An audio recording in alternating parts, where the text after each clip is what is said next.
Hey everyone, my name's Alton. Welcome to our house church weekend. I'm the lead pastor here at Anthem House.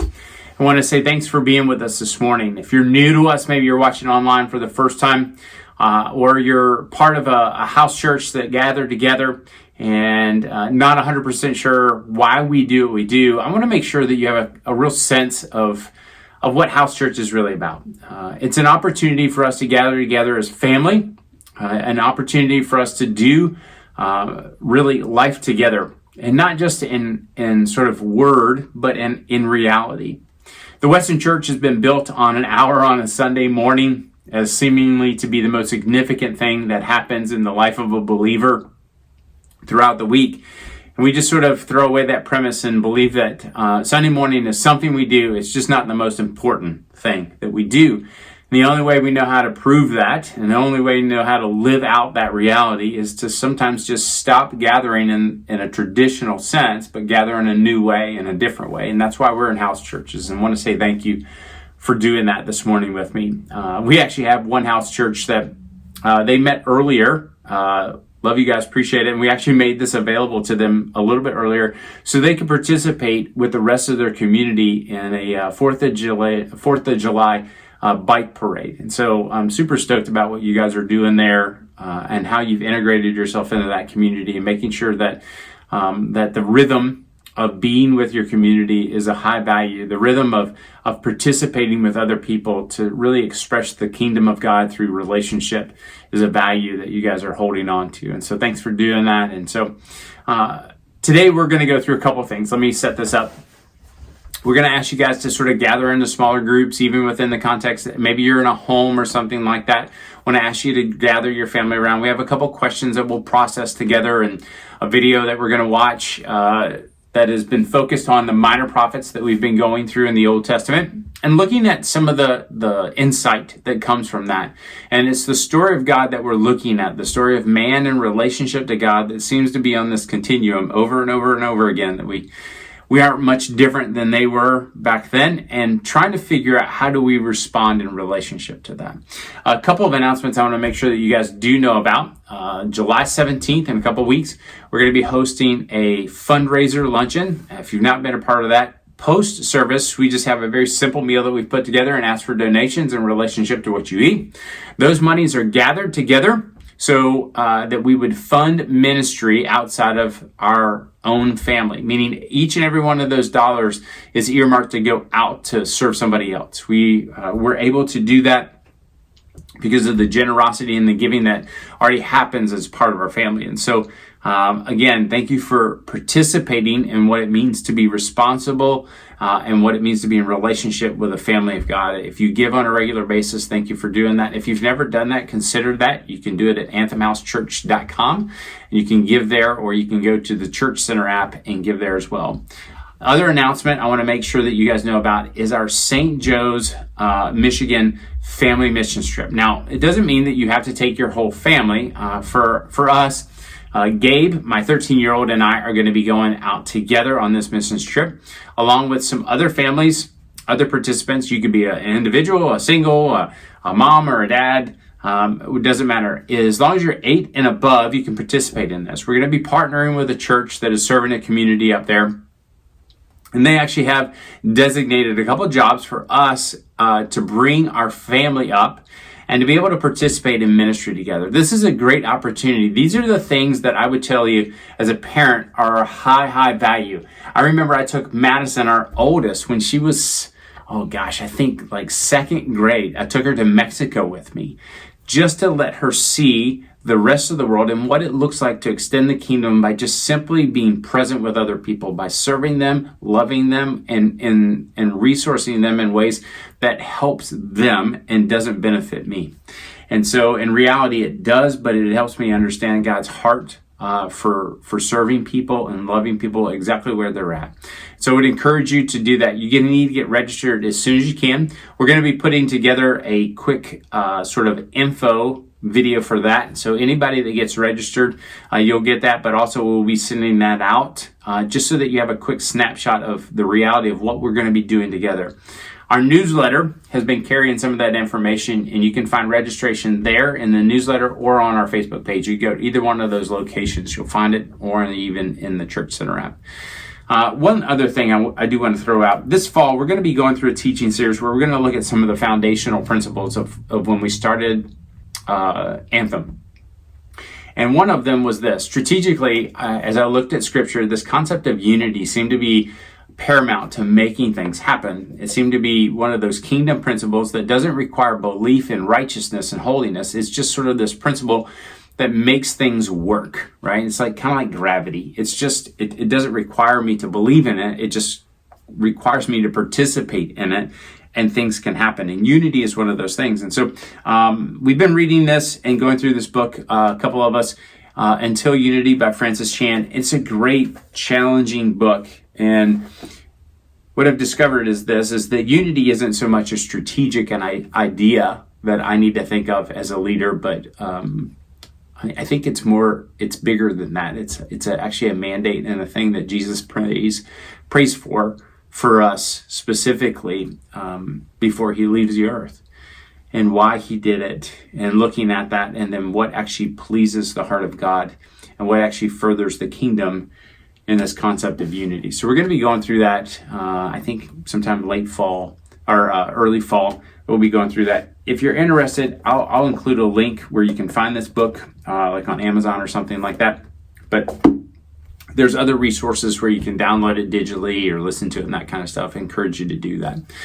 Well, let me set up kind of the thing that we're going to be doing. In just a moment, I'm going to ask you to gather in groups of 3 to 5. No less than 3, unless it's just you and your friend or your significant other sitting there watching this. What we want to do, I've got a couple questions. First one is just going to be fun and just sort of to make you kind of think about your reality, where you're at right now. And the second one is a challenging question. And the question really has to do with misfortune. Like how have you encountered misfortune, meaning your own or others? And what was the response of them or you to those moments? And have you ever leveraged somebody's misfortune for your own benefit? Or have you ever seen your misfortune leveraged for their benefit? It's a hard question. It could have happened in your home. It could have been something small with a sibling or something like that. It could have happened at school or at work or maybe in a neighborhood. I don't know. But I know for me, there have been moments where I've leveraged other people's misfortune for my benefit. And then there's been other moments where I've watched my misfortune get leveraged for their benefit. And remembering what that felt like and what it looked like in the moment and how I was responding. And so it's a hard question. It's a tough question to kind of to process, specifically if it's recent. And so here's what I want to do. I'm going to give you 60 seconds. You guys are going to gather into these groups. I'm going to post the first initial question up. Take about 30 seconds or so, maybe per person. And then there will be a second question that gets posted, sort of that idea of leveraging misfortune and then how you respond to it. And then we'll come back. We'll start our sort of overview of Obadiah. And then we'll have our final question that we'll go through together today.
Okay, guys, I'm going to ask you to sort of turn your attention back towards me, if you would, please. And so here in just a moment, we've been using a resource. We've sent it out every week after the teaching from the Bible Project on YouTube. If you've never used them as a resource of helping you sort of process the Bible and learning from them, they're an incredible group of folks that are doing great work to help people, just like you and me, understand the scriptures more and more, and in turn, understand who God is and our relationship to him. And so we're going to actually watch one of those videos on the idea of the overview of Obadiah.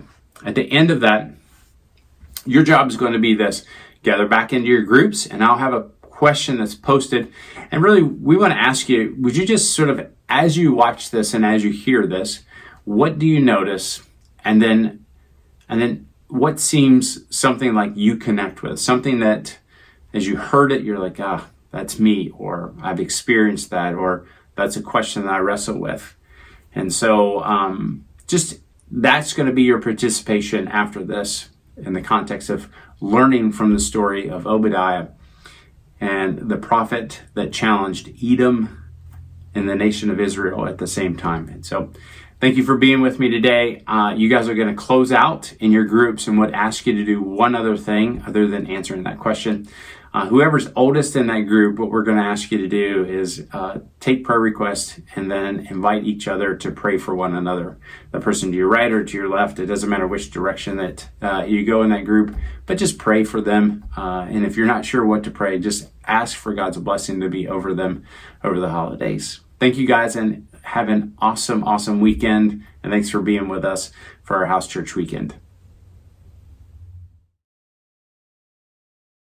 The book of the prophet Obadiah. This is the shortest book in the whole Old Testament. It's a mere 21 verses. And at first glance, it does not look very promising. It's a series of divine judgment poems against the ancient people of Edom, which was a nation that neighbored Israel on the other side of the Dead Sea. However, there is way, way more going on here. So, first, here's the backstory. The people of Edom were unique because they had a shared ancestry with the Israelites. They both belonged to the family of Abraham, who, with Sarah, had their son Isaac, who, with his wife Rebekah, had two sons, Jacob and Esau. Now, the book of Genesis told us the story of these two brothers, and to say the very least, they had a tense relationship.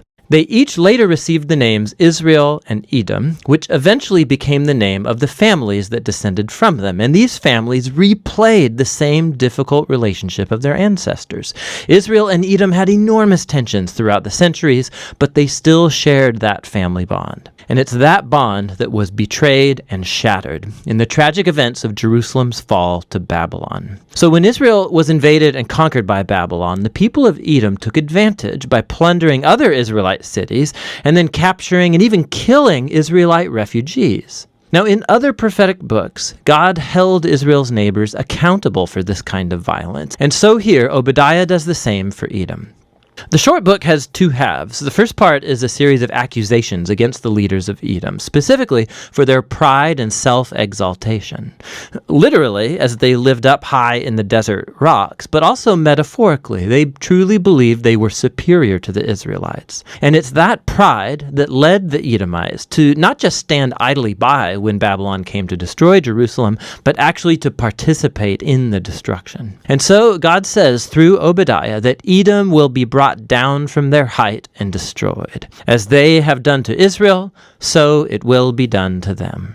Now, right when you think you're going to hear more about how Edom will meet its doom, the topic suddenly shifts in verse 15. We hear this: "The day of the Lord is near against all nations." Now, why do we all of a sudden shift from Edom now to all nations? This first is a hinge piece, and it links the first half of the book to the second half, where Obadiah announces the day of the Lord, but not only for Edom. He widens his focus to include all nations. And Obadiah says that all prideful nations that act like Edom will face God's justice in the same way.